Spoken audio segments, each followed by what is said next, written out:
The sun rose slowly over the town of Odirin, brushing the dusty streets with a soft gold light. The sound of hammers and distant chatter filled the air as the town woke up to another busy day. Among the noise stood Daniel Okoro's garage, a place known for its honesty, discipline, and the smell of oil and metal. Inside, Daniel Okoro, a tall man in his late 40s, wiped grease from his hands and studied the engine before him. His movements were steady and confident, the kind of confidence that comes from years of hard work and survival. Life had never been easy for Daniel, but he had made peace with that. In his mind, success came only through sweat, not dreams. Every morning, Daniel rose before the first rooster crowed. He prayed quietly, brewed his strong black tea, and walked the same path to his workshop. His world was built on rules, order, and effort.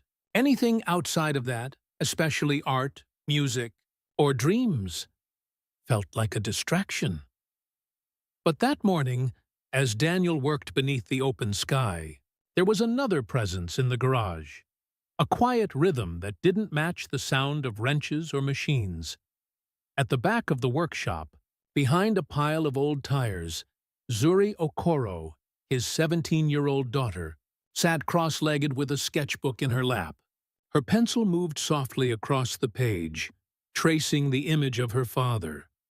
His hands strong, his face serious, his eyes tired but full of purpose. To Zuri, her father was the perfect painting, not because he was gentle, but because he was real. Every line on his face told a story. Every scar spoke of love and struggle.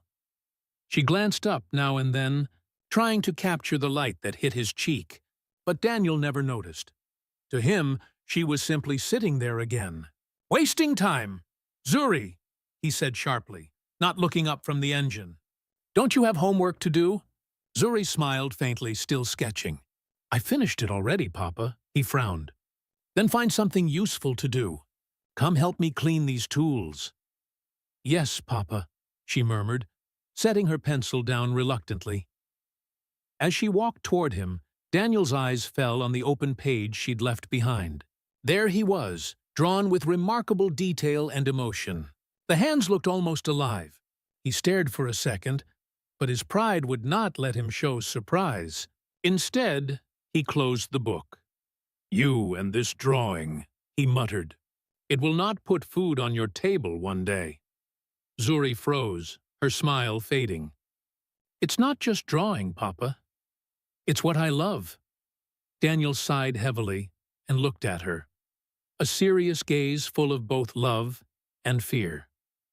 "Zuri, love doesn't pay the bills. The world doesn't care about dreams. You have to learn something real, something that will keep you safe." He turned away before she could answer, his voice soft but firm, final like a door closing. Zuri stood still for a long time, clutching her sketchbook to her chest. The weight of his words pressed on her heart, but the fire inside her didn't die. She knew her father worked hard for her future. She also knew he didn't understand that her art was her future. Later that evening, as Daniel sat by the small radio, listening to the evening news, Zuri sat by the window, sketching again. The orange glow of sunset wrapped her in quiet determination.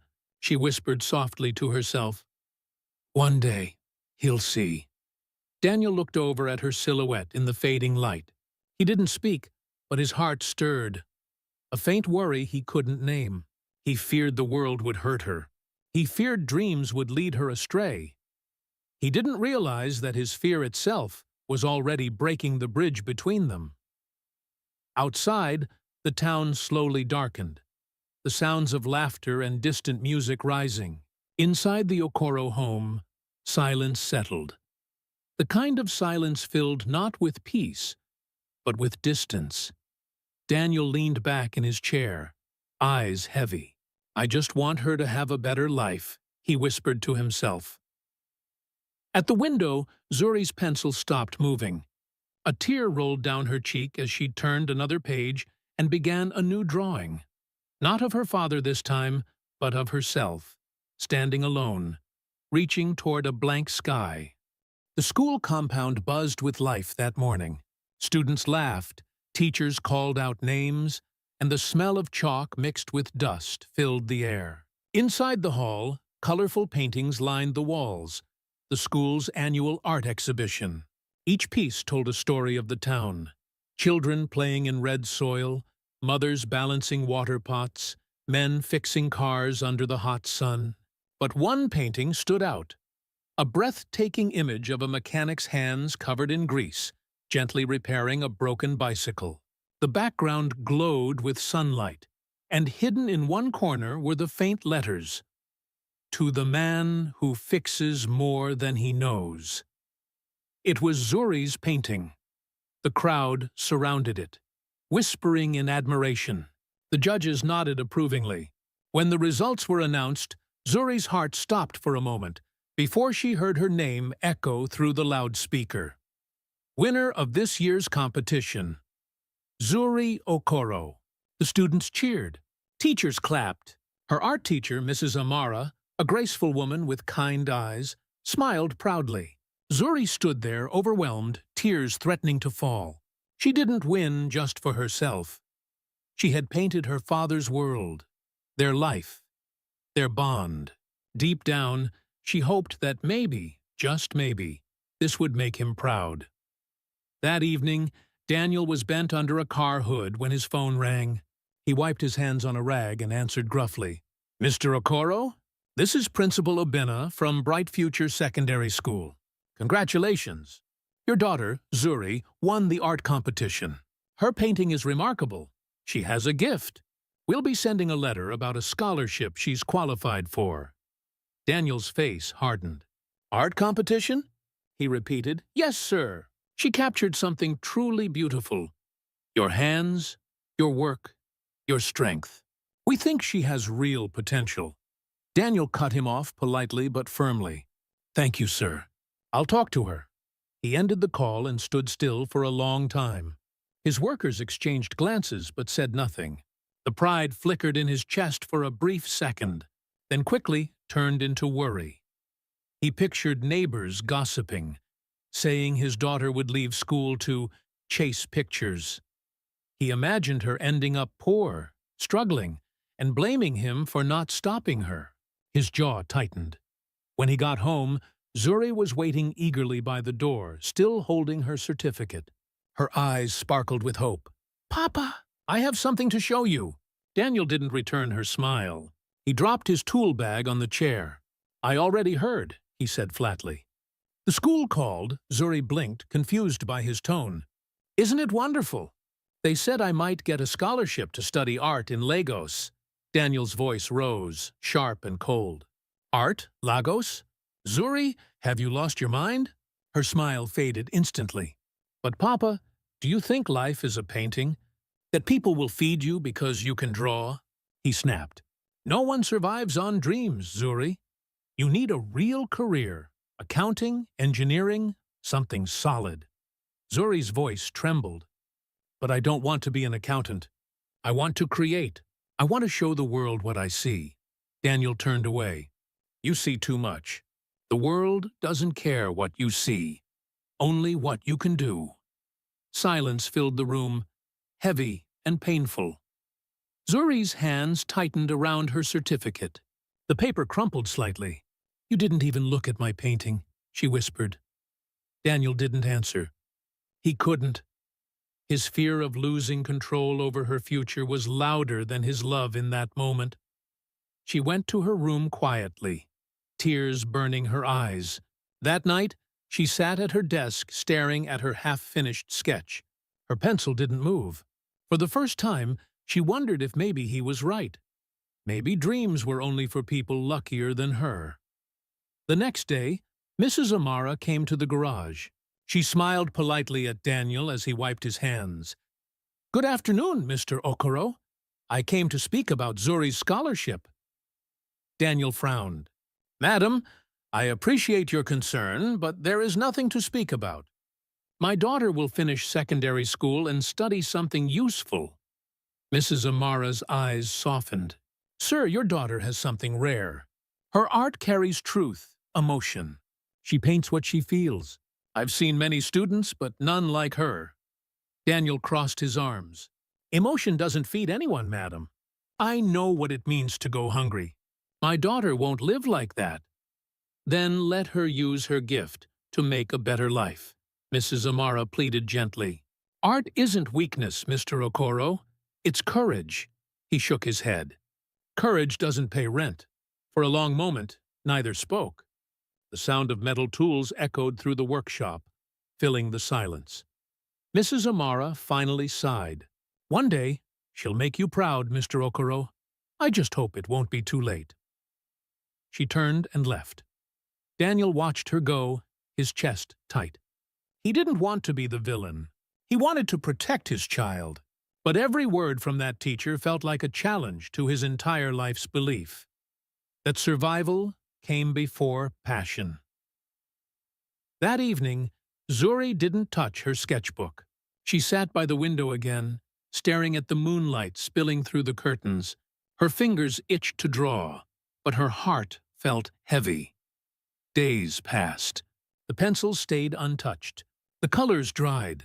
Her laughter faded from the house. Daniel noticed the silence, but mistook it for maturity. Good, he told himself. She's finally focusing on her future. But late at night, when he walked past her room, he sometimes saw her awake, eyes open, staring at the ceiling, as if searching for something the world had taken from her. The house had never been quieter. The months slipped by quietly, one blending into the next. The garage buzzed with the same sounds, clanking tools, engines roaring to life, and Daniel's steady voice calling out instructions. But something was missing. Zuri's laughter. She had finished school at the top of her class, just as her father had wanted. Yet when neighbors congratulated her, they often asked the same question. So, what will she do next? Daniel always answered proudly, she will study accounting at the university. But inside, Zuri felt hollow. Each word from her father sounded like a brick, sealing her away from who she really was. At night, she still dreamed of colors, of faces, of stories waiting to be painted. But she hid those dreams carefully, like fragile glass, safe only in her heart. Then one afternoon, as she walked home from the market, she noticed a poster stuck to a wall. It read, National Young Artists Contest, open to all. Winners will be featured in Lagos Art Week. Her heart pounded. She read it again and again. That night, when Daniel had gone to bed, Zuri sat by the dim light of her lamp, filling out the application form. She knew he wouldn't approve. He never did. But something inside her whispered that this was her chance. She mailed it secretly the next day, praying that fate would at least hear her once. Weeks passed. Then, one morning, while hanging laundry outside, a young boy ran up the street shouting, Zuri! They printed your name in the paper. You're in the contest. Zuri froze, her hands trembling as she grabbed the paper. There it was, her name in bold, listed among the finalists. Her heart soared. For the first time in months, she smiled without fear. But fate has a way of testing joy. That evening, Daniel was at his friend's shop when he overheard two men talking. Did you see that flyer? That Okoro's daughter is entering some art show. Ha! That man can fix cars, but can he fix that girl's head? The laughter stung. Daniel's hands tightened around his cup of tea. By the time he reached home, his face was cold as iron. Zuri looked up from her desk, startled. Papa, don't say a word, he barked, throwing the newspaper onto the table. So it's true. You went behind my back. Zuri's voice shook. Papa, I just wanted to try to embarrass me? To make people think I can't control my own daughter? He roared, stepping closer. Tears welled in Zuri's eyes. It's not about control. It's about my dream. Why can't you believe in me? Daniel's chest heaved.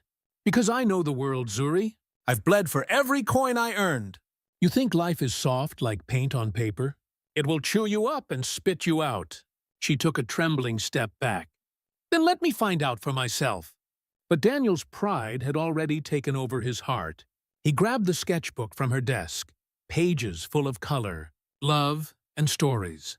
And in a burst of rage, he tore it apart. The sound of paper ripping filled the house like thunder. Zuri screamed, "Papa, please!" But he didn't stop until the last page was in shreds. When it was over, silence fell. Only the sound of her sobs broke the air. Daniel stood there, breathing hard, his hands shaking. For a moment, his eyes softened.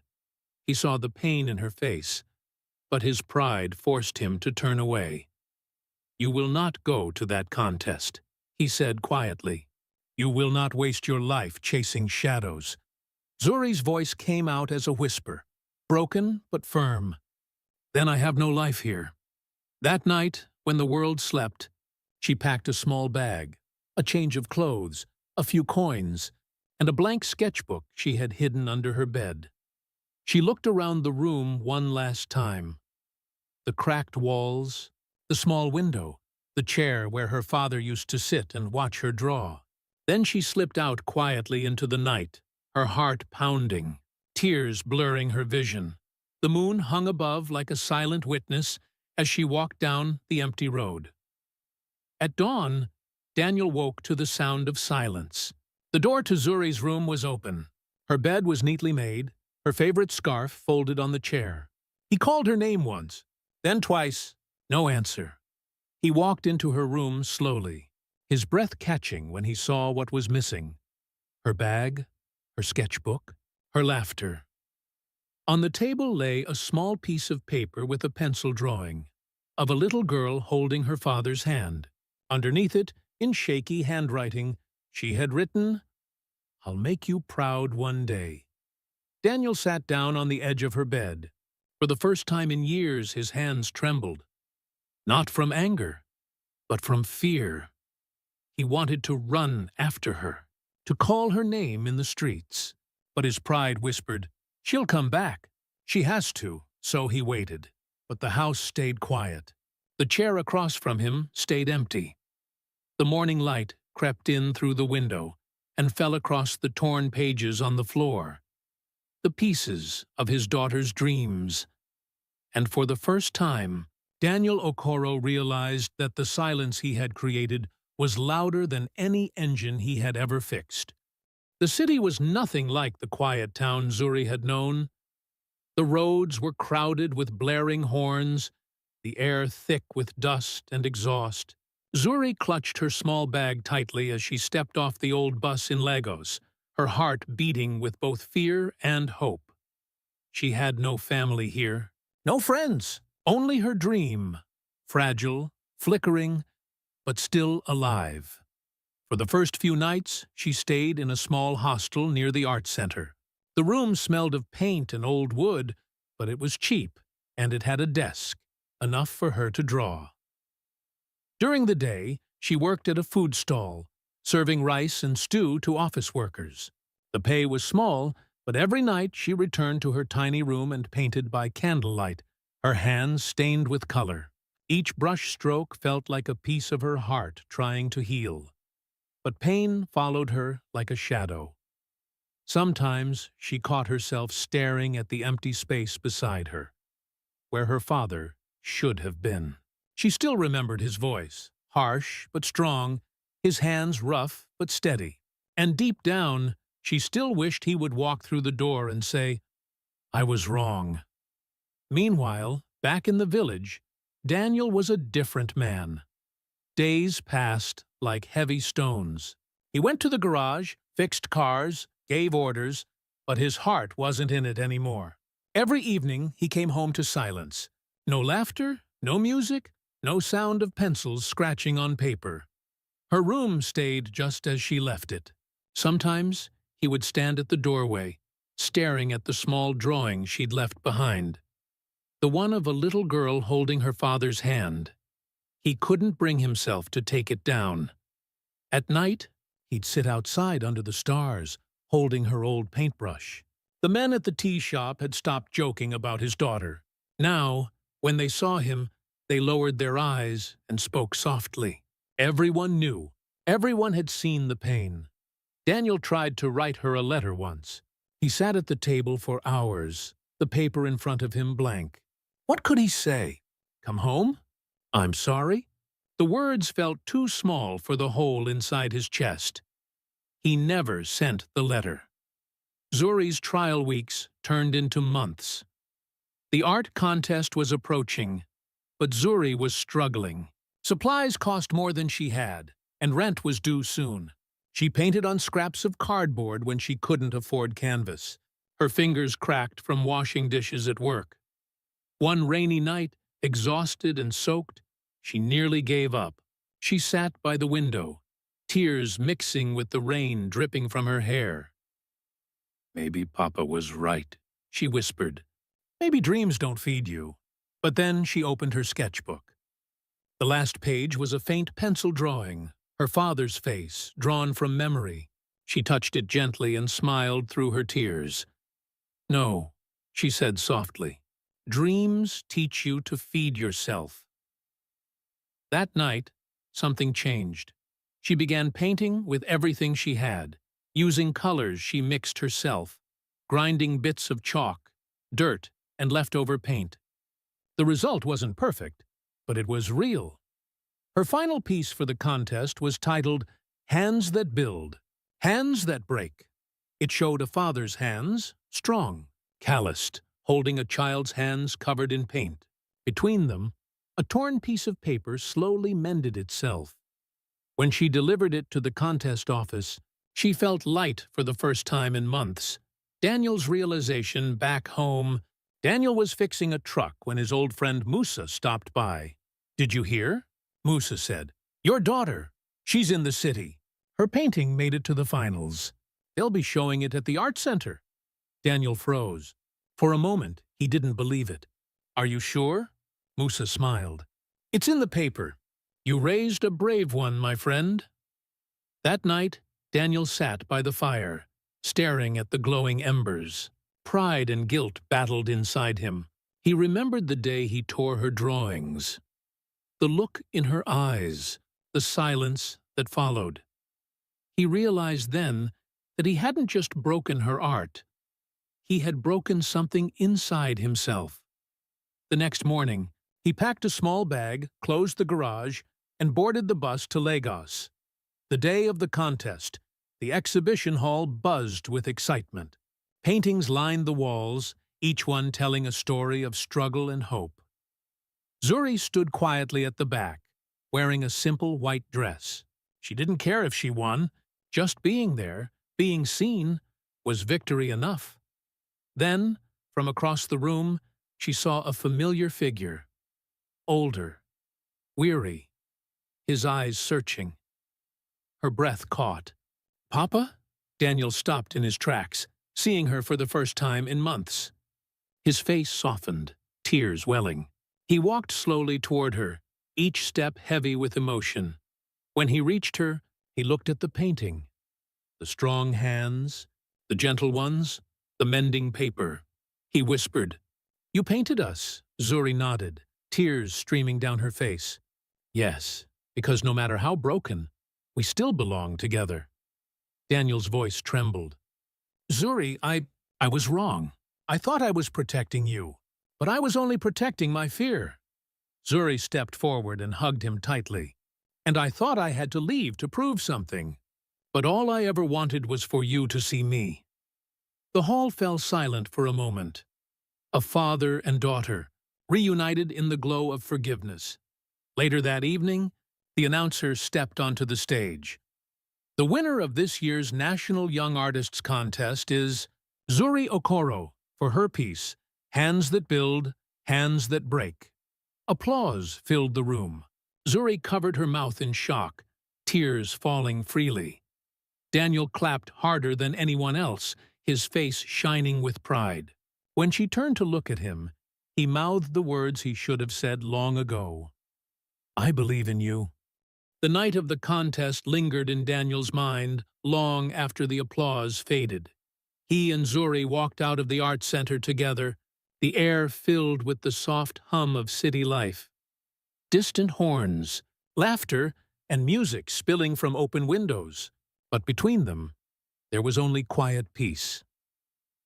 For the first time in a long while, silence didn't hurt. They stopped under a streetlight.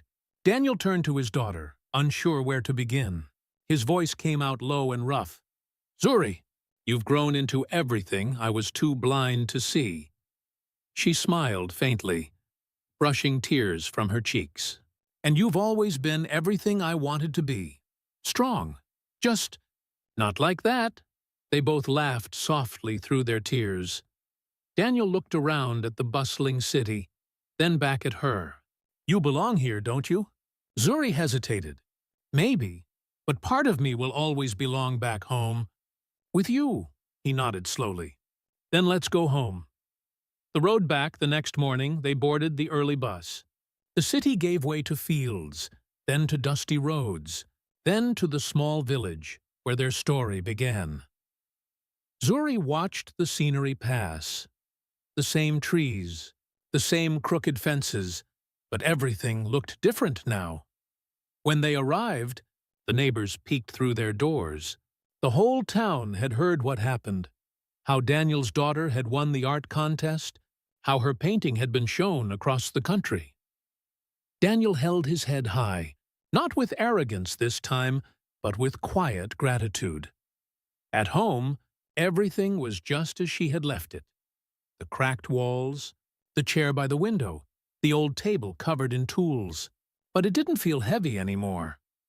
Zuri walked into her room and froze. On her desk, neatly stacked, were the torn pages of her old sketchbook. Every one she thought was lost. Someone had tried to piece them together. Daniel stood in the doorway, watching her eyes fill with tears. "I couldn't throw them away," he said softly. "Every night I tried to fix what I broke." Zuri ran her fingers over the torn pages, her heart swelling. "You already have." A new beginning, in the weeks that followed, something beautiful began to grow between them. Daniel went back to work at the garage, but things had changed. He talked to his customers differently now, with patience, with warmth.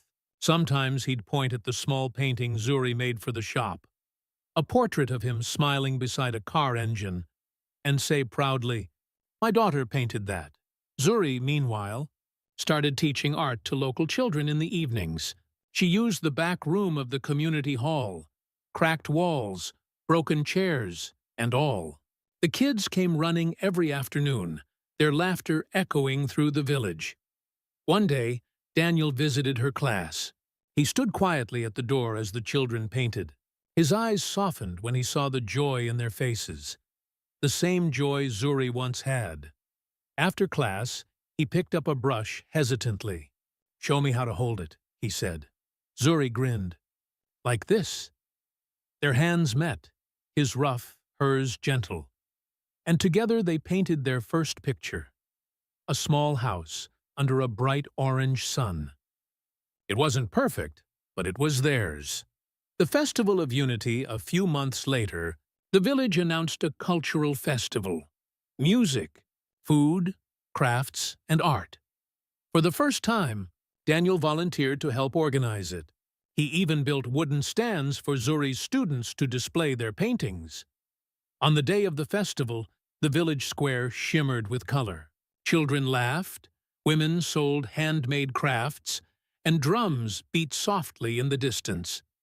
Zuri's art stall was the highlight, a collection of drawings showing village life, families, laughter, and love. At the center hung one special painting, The Mechanic and His Daughter. It showed Daniel at his workbench, Zuri beside him, both smiling. When people stopped to admire it, Daniel would chuckle and say, "That's us. We fix engines. And hearts, too." The crowd laughed, but Zuri could see the emotion in his eyes. He wasn't ashamed anymore. He was proud. Not the kind of pride that divides, but the kind that heals. Quiet Reflections. That evening, after the festival ended, they sat outside their home under the stars. The air was cool, and the smell of roasted corn drifted from nearby. Daniel leaned back in his chair.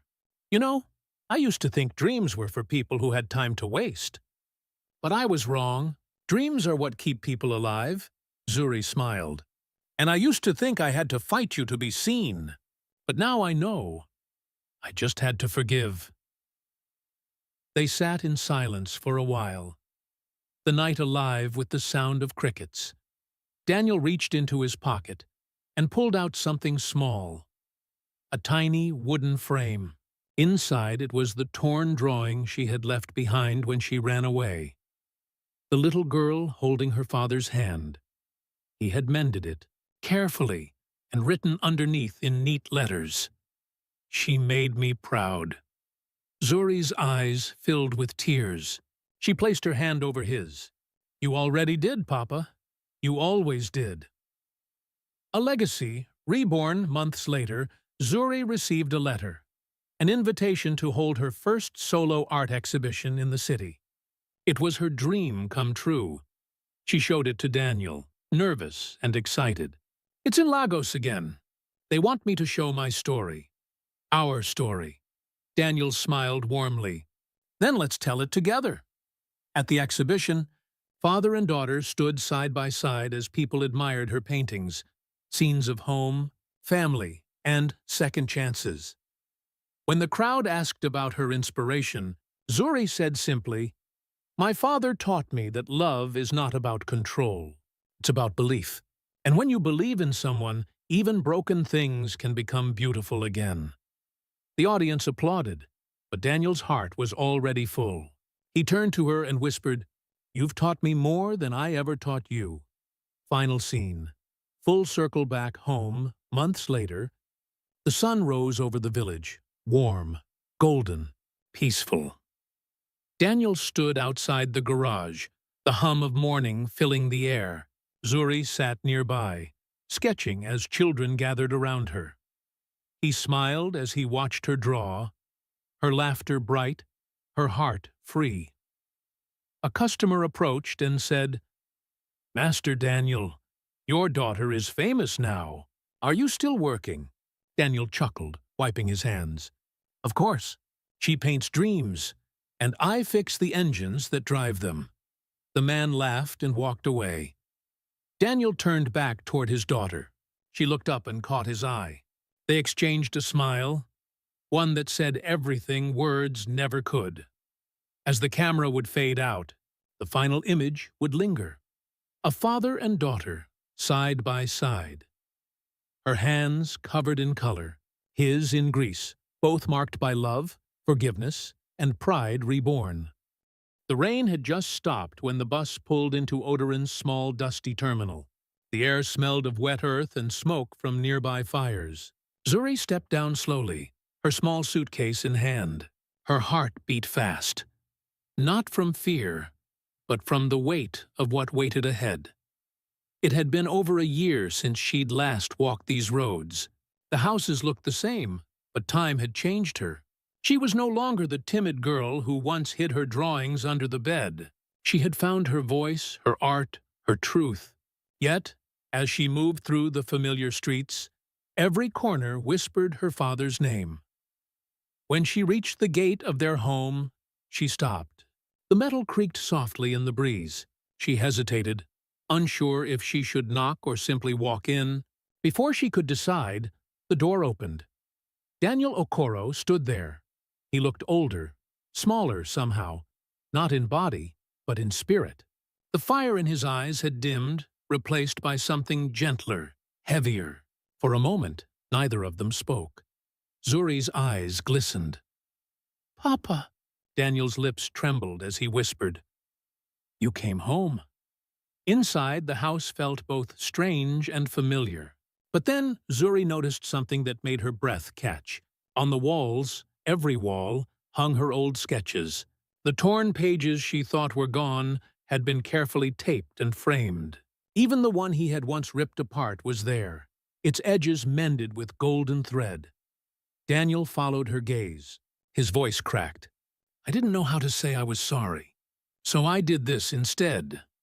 Zuri touched the nearest frame. A drawing of the garage at sunset. Her eyes filled with tears. You kept them all. I hurt you, Zuri, Daniel said quietly, stepping closer. I thought I was protecting you, but I was only protecting my fear. You wanted to fly, and I kept you in a cage. His words trembled with honesty, his eyes wet but unashamed. Every night I sat here waiting, listening for the sound of your footsteps. The house was too quiet without you. Zuri set her bag down and walked toward him. I missed you too, Papa. Every time I painted, I saw you. Even when I was angry, I painted your hands. The same hands that worked for me, even when they trembled with pride. Daniel's tears finally fell. He reached for her sketchbook, the one she'd left behind, and held it close to his chest. I was wrong, he said, voice breaking. You didn't need to become what I wanted. You were already more than I ever dreamed. Zuri stepped forward and wrapped her arms around him. For a moment, time stopped.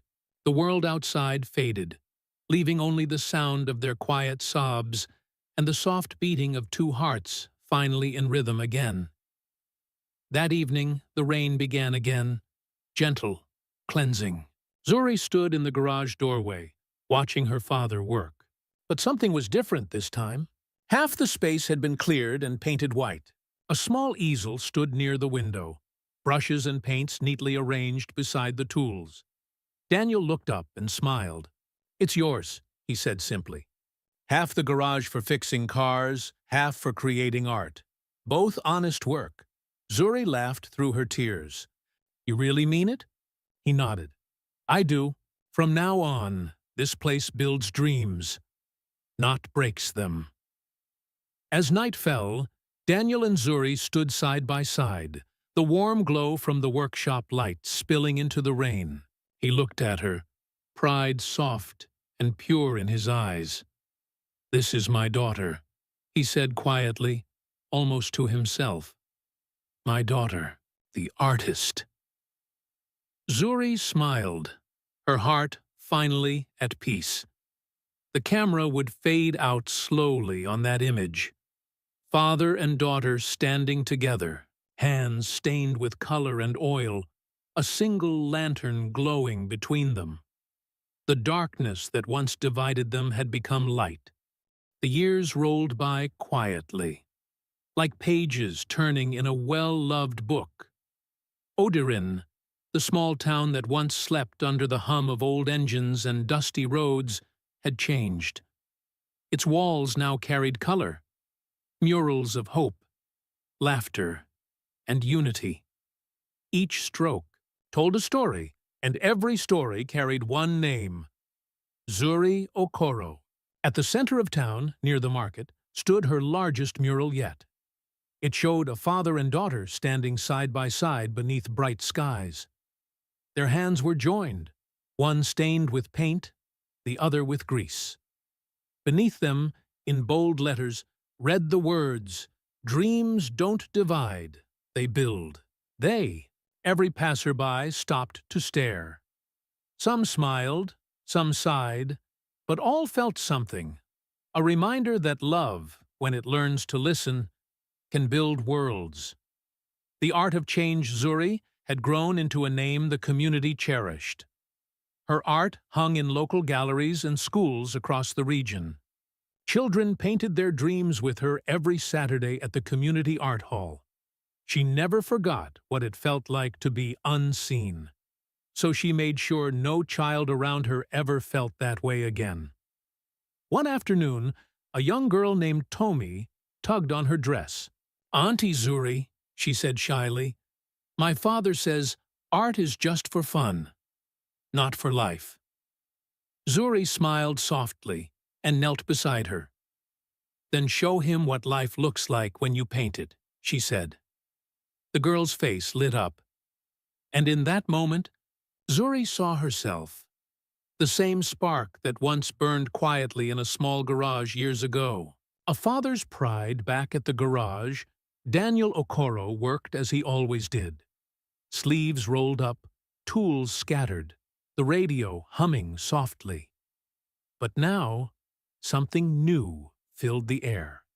Laughter, On one side of the workshop, Zuri's paintings lined the wall, vibrant portraits of workers, families, and the rhythm of daily life.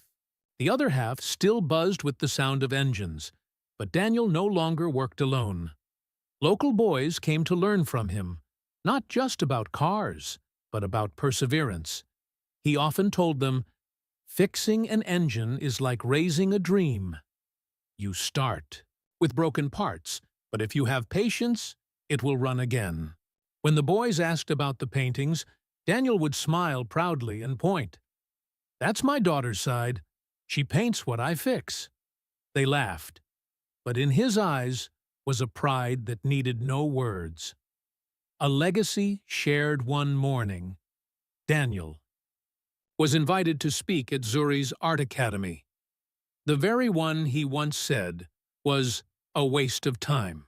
He stood before a hall full of students holding a small painting Zuri had given him, a picture of two hands joined across a canvas. He looked at the faces before him and spoke with the calm strength of a man who had learned through loss and love. "I once told my daughter that dreams don't feed you," he began. "But I was wrong. Dreams feed the heart, and when the heart is fed, everything else follows." The room was silent. Then came the applause, soft, respectful, and full of emotion. Zuri stood at the back, tears shining in her eyes. Closing scene. That evening, as the sun set over Oderin, Daniel sat outside his house, gazing at the mural across the street, the one of him and Zuri beneath the golden sky. The colors shimmered in the fading light, alive with warmth. Zuri walked up beside him, holding 2 cups of tea. She handed him one and sat quietly. After a moment, Daniel spoke softly. "You know, I used to dream of giving you the world. I didn't know you'd paint it instead." Zuri laughed gently, resting her head on his shoulder. "We built it together, Papa. You just used tools instead of brushes." He smiled, eyes glistening. "Maybe that's what life is, a workshop of dreams." The camera would pull back slowly, showing them sitting side by side, the mural behind them glowing in the orange dusk. The sound of children's laughter echoed in the distance. The next generation painting, dreaming, and believing. Fade out. Some dreams are inherited not by blood, but by courage. And sometimes, the greatest masterpiece we create is the life we choose to forgive and rebuild together.